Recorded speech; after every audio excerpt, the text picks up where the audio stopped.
Hello everyone, let's start. आज हम देख रहे हैं कैपिटल गेन का topic.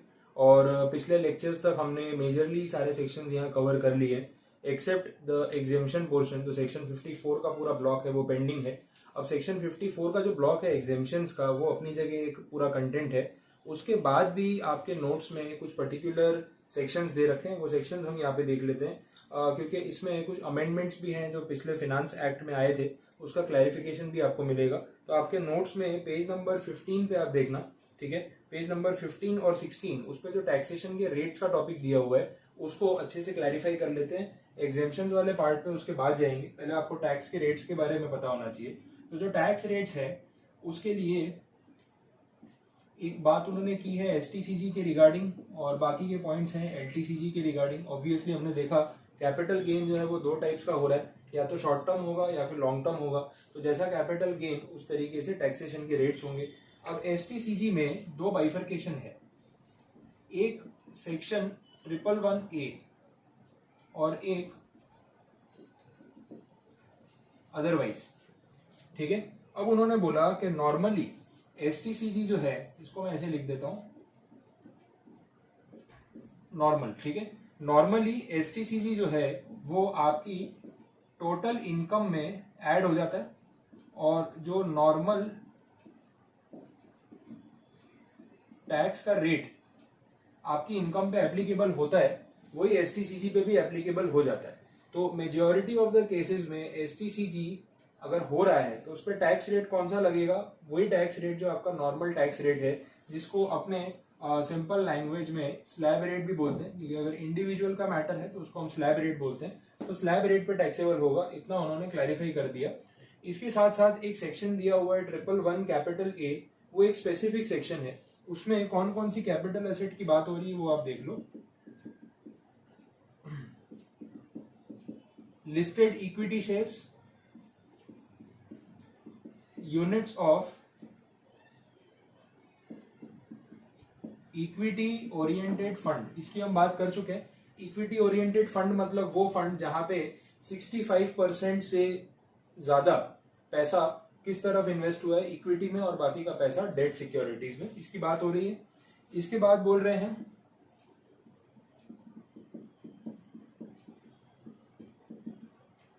Units of business trust. तो इस तरीके से 3 पॉइंट्स की बात कर रहे हैं। अगर ये तीनों में से कोई भी सिक्योरिटी या कैपिटल एसेट आपने ट्रांसफर की और उस पर आपको शॉर्ट टर्म कैपिटल गेन हुआ तो सेक्शन कौन सा लगेगा, 111A। और 111A के हिसाब से टैक्स का जो रेट होगा दैट विल बी 15%। और एक कंडीशन है यहाँ पे,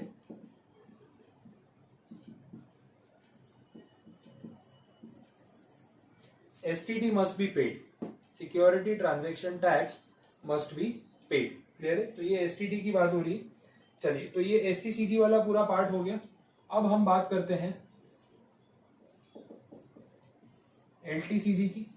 इसके लिए भी दो सेक्शंस हैं रेफरेंस में। वैसे एक सेक्शन नंबर 112 है, एक नया सेक्शन लेके आए हैं 112 कैपिटल ए, 112 कैपिटल ए, इसकी हम बात कर रहे हैं। तो लेट अस चेक कि एग्जैक्टली इसमें क्या हो रहा है, ठीक है। सबसे पहले हम नॉर्मल 112 वाले सेक्शन की बात करते हैं कि एलटीसीजी कितने रेट पे लगता है। अब इसमें ना काफी सारी कंडीशंस हैं। नॉर्मली उन्होंने बोला कि जो टैक्स का रेट है, मैं इसकी अभी बात नहीं कर रहा हूँ, हम इसकी बात कर रहे हैं। बोल रहे नॉर्मली जो टैक्स का रेट है वो 20% लगेगा, ये क्लैरिफिकेशन दिया। फिर बोला कि कुछ पर्टिकुलर असेट्स में आपको ऑप्शन मिलता है दो रेट्स का। कैपिटल असेट्स कौन कौन सी है पहले वो भी बता देता हूं। सबसे पहले लिस्टेड सिक्योरिटीज, दूसरे में बोल रहे हैं जीरो कूपन बॉन्ड्स, तीसरे केस में बोल रहे हैं, अच्छा ये दो ही पॉइंट्स हैं यहाँ पे। तो ये दो केसेस हैं, लिस्टेड सिक्योरिटीज और जीरो कूपन बॉन्ड्स। इसमें एलटीसीजी के दो ऑप्शन है आपके पास, एक रेट है 10% का, दूसरा रेट है 20% का। अगर आप इंडेक्सेशन का बेनिफिट लेते हैं,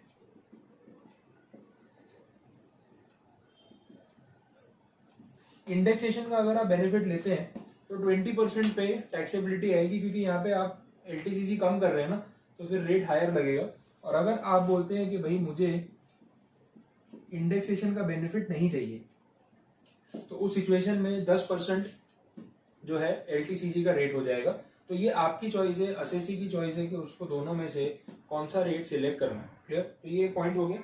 आगे बढ़ते हैं, नेक्स्ट देखें इसके अंदर। फिर बोला है LTCG will be taxable at 10% in case of unlisted securities और shares of private company without the benefit of indexation under section 112।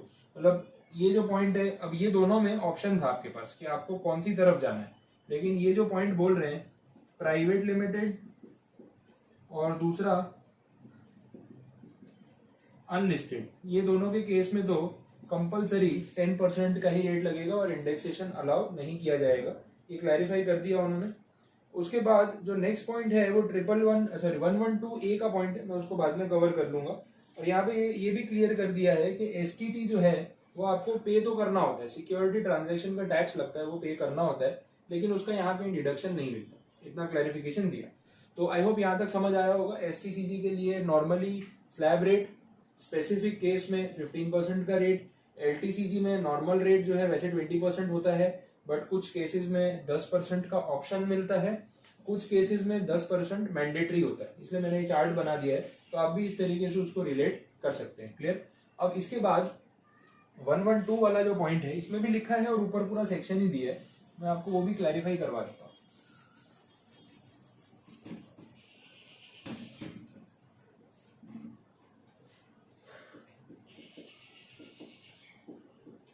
Exam के लिए ये एक इम्पॉर्टेंट सेक्शन है, ये ध्यान रखना, इसको हाईलाइट करके रखना। ये सेक्शन लास्ट डे पे थोड़ा ध्यान से पढ़ लेना।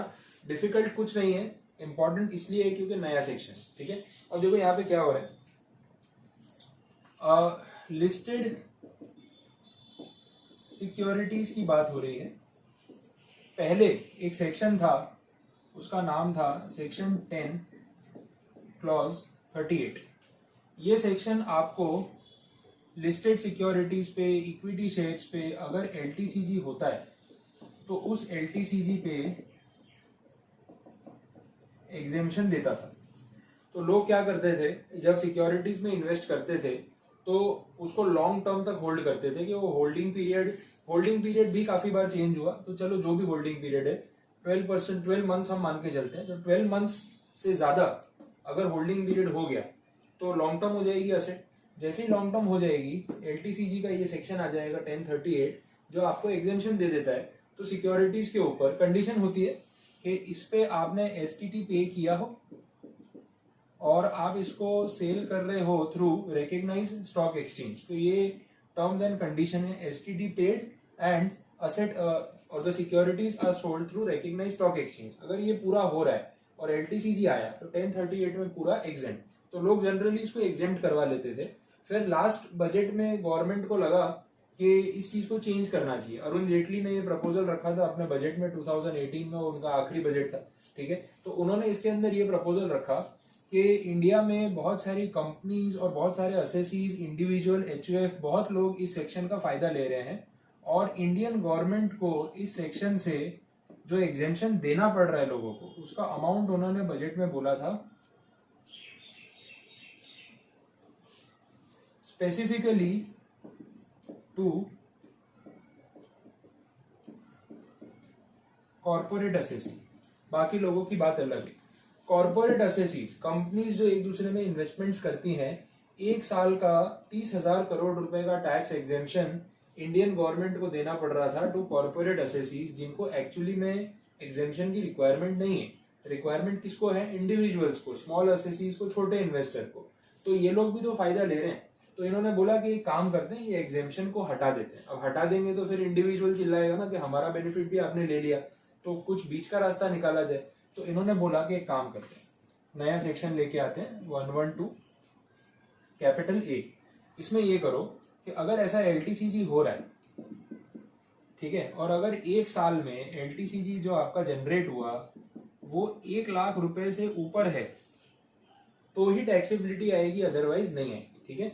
LTCG 1 लाख बोल रहा हूँ, सेल कंसिडरेशन 1 लाख नहीं बोल रहा हूँ। मतलब आपके पास जो भी लिस्टेड सिक्योरिटीज है, आपने उसको बेचा, बेचने के बाद जब LTCG गिना, cost of acquisition and all minus करके, फिर जो अमाउंट आया, that gain if it is more than 1 lakh rupees तो ही LTCG का जो टैक्स है वो लगेगा 112A में। अदरवाइज टैक्सेबिलिटी नहीं आएगी।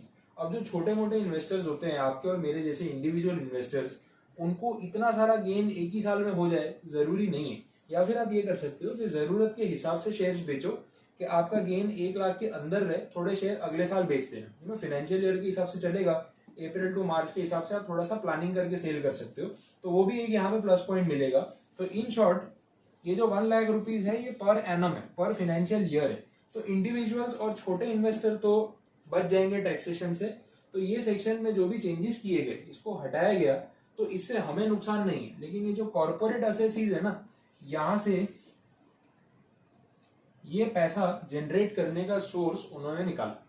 आया समझ में? तो इतनी कंडीशन है इसकी। अब इन्होंने जिस तरीके से लिखा है डेट वाइज, वो भी मैं आपको क्लैरिफाई करवा देता हूँ। स्टार्टिंग में तो यही बताया जो मैंने आपको बोला। जो एडिशनल पॉइंट्स हैं जो हमें देखने हैं वो भी आप देख लो। ये जो एग्जेम्पशन था this was up to 31 March 2018। AY 18-19 से ये चेंज लेके आए वो लोग, ठीक है। उन्होंने सजेस्ट, सॉरी AY 19-20 से, AY 2019-20 से ये चेंजेस सजेस्ट किए गए, ये ध्यान रखना। आगे बढ़ते हैं। Benefit of indexation shall not be allowed on such LTCG। यहाँ पे इंडेक्सेशन अलाउड नहीं है। ये सब टर्म्स एंड कंडीशंस ही बहुत इंपॉर्टेंट है, क्योंकि एग्जाम में इतना सारा सिलेबस जब माइंड में लेके जाते हो ना, तो याद नहीं आता है कि क्या हो रहा है, ठीक है। तो एक भी पॉइंट स्किप हो गया ना, आपका MCQ गया। और ऑप्शंस तो वैसे ही बनते हैं कि आप एक पॉइंट स्किप करो और आपको ऑप्शन में वो चीज मिल जाए, ठीक है। तो गलती होने के पूरे चांसेस होते हैं, अवॉइड करना चाहिए। दूसरा पॉइंट उन्होंने बोला डिडक्शंस नहीं मिलेंगे। कौन से डिडक्शंस? चैप्टर 6A वाले डिडक्शंस, ठीक है। तीसरा, रिबेट भी नहीं मिलेगा। रिबेट कौन सा? 87A वाला। इस अमाउंट के सामने रिबेट भी नहीं बोलेगा, ये भी मना कर दिया उन्होंने।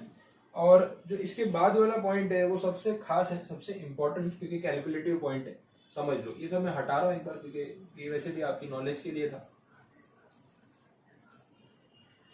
कैलकुलेशन की बात हो रही है। उन्होंने ये बोला कि अगर ये कैलकुलेशन हम कर रहे हैं, और जैसे हमने देखा कि AY 19-20 से वो 1038 हटाया गया और फिर ये स्कीम लेके आए, वो सब किया उन्होंने। तो कुछ कैलकुलेशन के पॉइंट्स हैं। आप देखो, कॉस्ट ऑफ एक्विजिशन जो आपको लेनी है,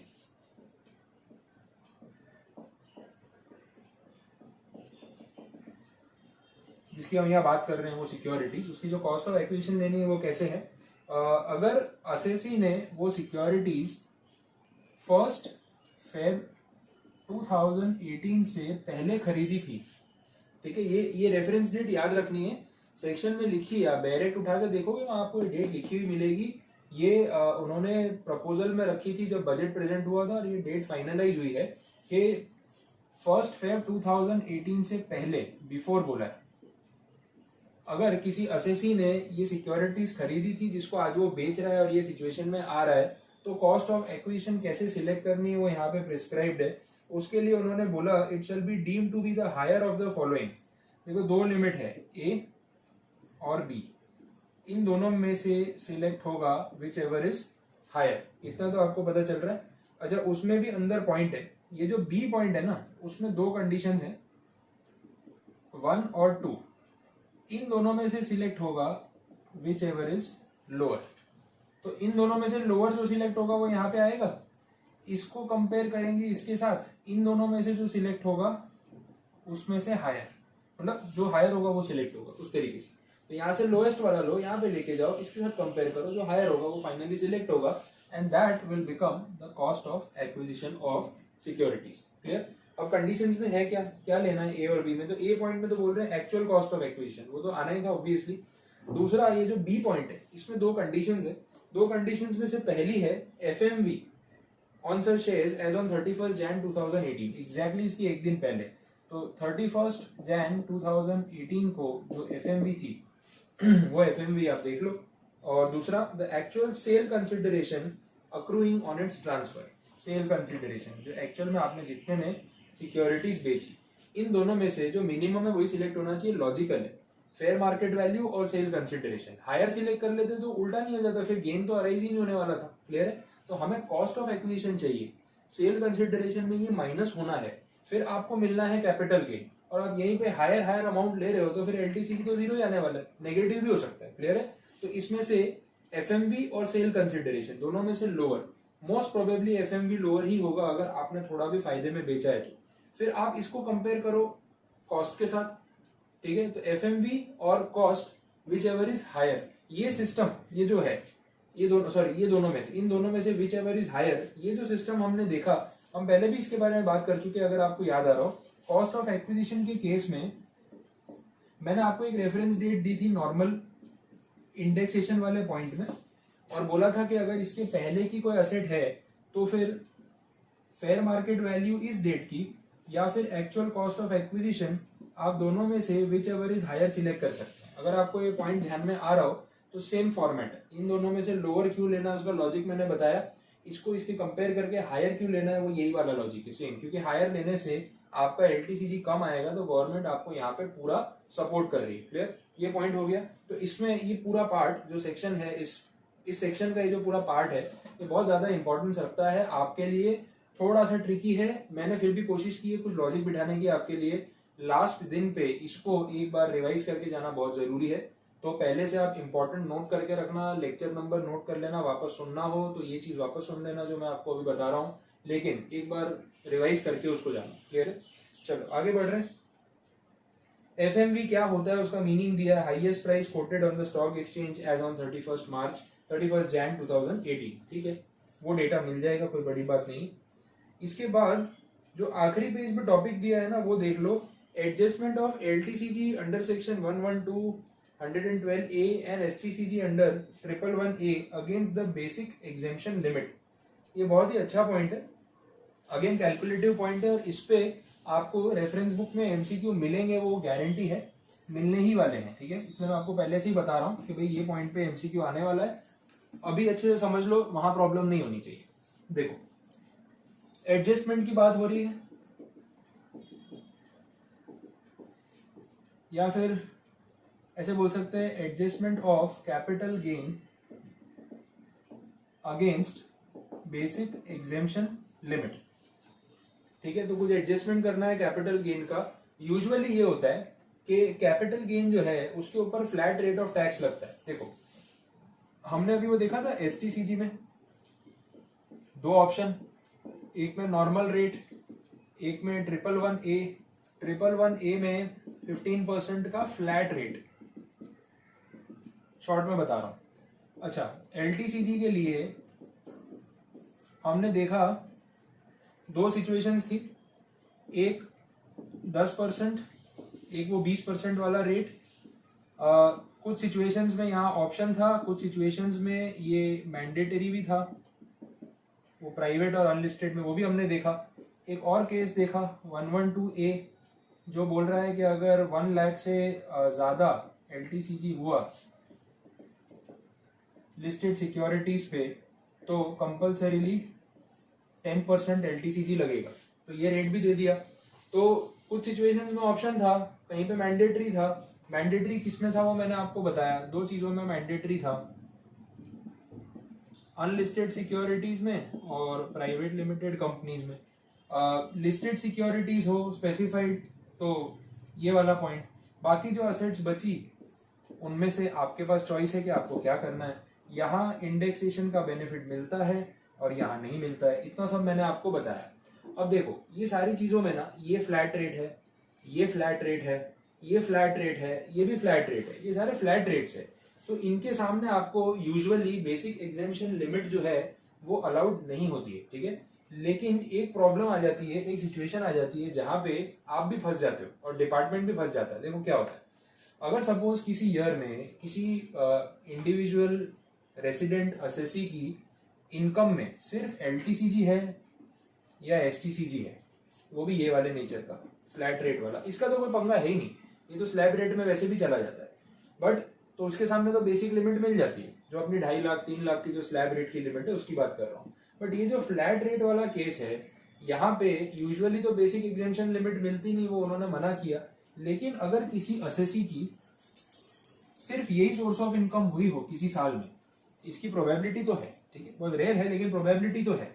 तो ऐसे एसएससी को क्या बेसिक एग्जामिशन लिमिट का बेनिफिट देना चाहिए या मना कर देना चाहिए?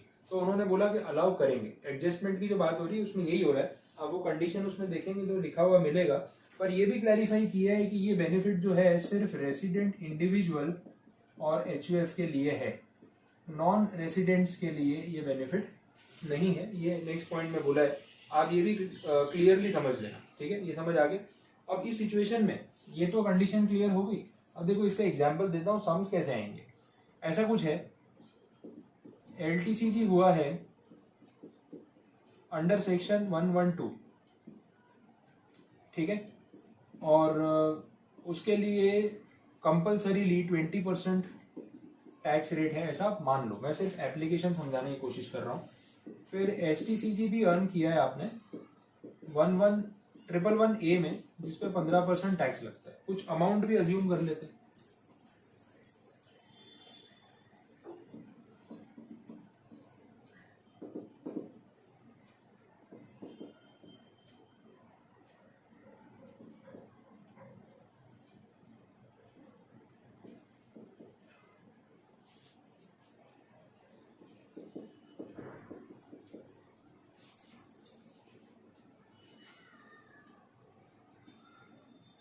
चलो ये अमाउंट अज्यूम कर लेते हैं, ठीक है। अब एलटीसीजी हुआ है, एसटीसीजी भी हुआ है, और एलटीसीजी के केस में और भी एक एलटीसीजी ले लेते हैं। जरूरी तो नहीं है कि एक ही सेक्शन में हो। 112 में 20% वाला भी है, 112 में 10% वाला भी है। वो था ना प्राइवेट कंपनी पे, प्राइवेट लिमिटेड कंपनी की सिक्योरिटी बेचने पे, ये भी हुआ है 50,000 या 1,50,000, क्या फर्क पड़ता है। ये डिटेल्स है, और कोई इनकम नहीं है। टोटल इनकम में यही दिख रहा है। अब बेसिक एग्जामिशन लिमिट तो इनके सामने मिलती नहीं है, ऐसा इनके सेक्शंस में नॉर्मली बोला हुआ है। तो यहाँ पे जब इसके अलावा कोई इनकम ही नहीं है तो बेसिक एग्जामिशन लिमिट को किसके सामने यूटिलाइज करें। अब एक बात समझो, यहाँ पे अगर मेरी पीजीबीपी की इनकम होती, अमाउंट मान लेता हूँ 3 लाख रुपए, ठीक है, अगर ये सिचुएशन होती तो कंप्यूटेशन करते टाइम जो 2.5 लाख का बेसिक एग्जामिशन है ना, वो पहले इसके सामने यूटिलाइज किया जाता है। तो बेसिक एग्जामिशन 2.5 लाख, आपकी पीजीबीपी की इनकम जो है वो 3 लाख, हो गया ना पूरा सेट ऑफ। तो पूरा बेनिफिट बेसिक एग्जामिशन का आपको इस सिचुएशन में मिल जाता, कोई प्रॉब्लम वाली बात नहीं। यहाँ तक समझ आ गई। तो ये कंडीशन हो गई। अच्छा, इसमें थोड़ा सा चेंज करते हैं। बेसिक एग्जामिशन कितना होता है? 2.5 लाख रुपए नॉर्मल केस में, नॉन सीनियर सिटीजन। लेकिन आपकी पीजीबीपी इनकम तो 1 लाख है। अब आप वो 1 लाख तो सेट ऑफ कर लोगे बेसिक एग्जामिशन का, लेकिन अगर देखा जाए तो जो बेसिक एग्जामिशन की लिमिट है उसमें से अभी भी 1.5 लाख रुपए अनक्लेम्ड है, ठीक है, ऐसा बोल सकते हैं। ये अभी भी अनक्लेम्ड है। तो ये भी जो आप क्लेम मांगोगे, ये क्लेम इनमें से लिया जा सकता है, बिकॉज हमारे पास इसके अलावा और कोई इनकम नहीं बची है जिसमें से हम इसको सेट ऑफ कर सके। तो आपको समझ आता है, रैंकिंग होगी और कुछ नहीं है, कि पहले नॉन कैपिटल गेन इनकम के सामने सेट ऑफ करो, फिर कैपिटल गेन के सामने सेट ऑफ कर सकते हो अगर अनक्लेम्ड रह जाए तो। क्लियर? अच्छा, अब इनमें भी तो इतना सारा झमेला है ना, 1.5 लाख रुपए अनक्लेम्ड बचा है, क्या करो, किसके सामने सेट ऑफ करो इन तीनों में से? पहले एसटीसीजी या पहले एलटीसीजी? अब एलटीसीजी में भी पहले 112 में 10% या 20%, कौन सा करूं? उन्होंने बोला ये आपकी समझदारी पे डिपेंड करता है। हमने कोई रूल नहीं रखा, कोई रैंकिंग नहीं रखा। आपको इनमें से जिसके सामने पहले ये लिमिट क्लेम करनी है आप कर लो, ठीक है। आप ही बताओ किसके सामने क्लेम करोगे, एसटीसीजी के सामने या एलटीसीजी के सामने? देखो, मैं अगर होऊंगा आपकी जगह तो मैं तो ये देखूंगा कि मेरा फायदा किसमें है, क्योंकि कोई ऑर्डर तो है ही नहीं, आप तो कैसे भी सेट ऑफ कर सकते हो। ये आईटीसी नहीं है जीएसटी का कि इसके सामने पहले ये, उसके सामने पहले वो, कुछ नहीं। आपको अपनी मर्जी से सेट ऑफ करना है। तो मैं देखूंगा कि भाई वो इनकम जो सबसे ज्यादा महंगी पड़ रही है मुझे, पहले उसको निपटाओ। कौन सी महंगी पड़ रही है तीनों में से? ये वाली, क्योंकि इस पे 20% टैक्स देना है, इस पे तो सिर्फ 10% ही देना है। क्लियर है? तो मेरे पास जो 1.5 लाख रुपए एग्जेम्पशन क्लेम करने की लिमिट है बेसिक एग्जेम्पशन, वो मैं पहले इसमें से सेट ऑफ करूंगा। तो या तो अब 50,000 ही बचा, तो मेरा वो जो 20% वाला रेट है वो सिर्फ 50,000 रुपये लगेगा। अब आप कोई सोचता है कि 1.5 लाख मैच हो रहा है, खत्म करो, ऐसा भी दिमाग लगाते हैं लोग। मैं क्लास में ऐसे आंसर सुन चुका हूँ, ठीक है, इसलिए बता रहा हूँ। तो आपकी समझदारी पे मुझे भरोसा है वैसे, लेकिन कभी कभी ऐसी बातें भी सुनने को मिलती है कि मैच हो रहा है तो इसको निपटा दो, मतलब कोई बात नहीं निपटा दो, और क्या फिर टैक्स ज़्यादा भरना। तो यहाँ पे आपको फिर ये 2 लाख पे तो पूरा 20% भरना पड़ेगा, और यही 1.5 लाख इसमें से यूज कर लोगे तो इस पे 10% आएगा, और इसमें से 50,000 बचेगा जिसपे 20% आएगा। समझ आ रहा है? तो टैक्स के जो सबसे हाईएस्ट रेट हैं उनमें से पहले सेट ऑफ करो ना, ताकि आपका एलटीसीजी का जो टैक्सेबिलिटी है वो मिनिमाइज हो जाए। तो इसको नहीं हटाना है, ये रहने दो अपनी जगह, ठीक है, पहले ये यूज करना। क्लियर है? तो इस तरीके से एडजस्टमेंट हम कर सकते हैं। अब कैपिटल गेन के जो आखिरी वाले एमसीक्यू हैं, क्वेश्चंस जो मैंने आपको दिए हैं, उसमें आपको इस टाइप के एडजस्टमेंट वाले क्वेश्चंस मिलेंगे। है कुछ 2-4 एमसीक्यू दे रखे हैं, एक लाइन में ही है। अब ये वाले रॉन्ग नहीं होने चाहिए, ये आपको ध्यान रखना है, पूरी कोशिश करनी है रॉन्ग ना हो। इतने डिफिकल्ट नहीं है, 99% केस में सॉल्व हो जाएंगे। क्लियर है? ठीक है, तो ये एडजस्टमेंट वाला केस हो गया। अब इसमें जो भी टैक्सेबिलिटी वाला पार्ट था पूरा वो इतना ही था, मैंने आपको बता दिया है। अब जो लास्ट पार्ट बचा है हमारा एग्जेम्पशन वाला, वो मैं इस वीडियो में नहीं रख रहा हूँ, क्योंकि एक लेक्चर मुझे उसके लिए पूरा चाहिए। एग्जेम्पशंस काफ़ी सारे हैं, 54 वाले सेक्शन से लेके 54 GB तक है, तो 5-6 सेक्शन है, तो इट विल टेक टाइम। तो हम उसको अगले लेक्चर में एक साथ पूरा कवर कर लेंगे। ठीक है, तो आप इसके सम्स भी साथ साथ में सॉल्व करते जाओ, और एक बार पूरा खत्म कर लो, फिर सारे डाउट्स मुझे भेज देना, तो मैं एक डाउट सेशन जो है पूरा वीडियो एक बार लेके सारे एमसीक्यू एक साथ ही सॉल्व करवा दूंगा। ठीक है, थैंक यू सो मच।